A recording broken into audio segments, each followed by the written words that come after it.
Welcome to Blizzard Fire. We hope this video helps fire up your solution. In this video, I will show you how to change oil on your Audi R8. First, gather all necessary tools, including a torque wrench and an oil filter wrench. You'll also need the correct synthetic oil and a new filter. Slightly warm the engine before starting. This helps the old oil drain more completely.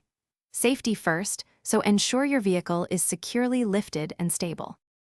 Once prepared, position a suitable drain pan beneath the engine. Carefully locate and remove the drain plug, allowing the old oil to flow out completely. This process can take several minutes, so be patient. While it drains, inspect the drain plug and replace the washer to ensure a proper seal when reinstalling it. Hey everyone, if you're finding this video helpful, please hit that like button and subscribe for more automotive tips. Quick recommendation.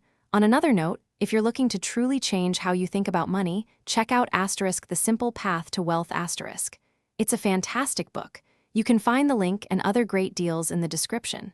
Now let's get back to the video. Next, remove the old oil filter. It's often located in an accessible spot, but an oil filter wrench might be needed. Before installing the new filter, apply a thin film of fresh oil to its rubber O-ring. This ensures a good seal. Hand tighten the new filter, then use your torque wrench to meet the manufacturer's specification. Now it's time to add the fresh, synthetic oil.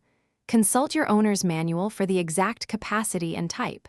Pour slowly to avoid spills. After filling, start the engine for about 30 seconds to circulate the oil, then shut it off. Recheck the oil level and carefully inspect for any leaks around the drain plug or filter. Thanks for watching. If you found this helpful, don't forget to like and subscribe.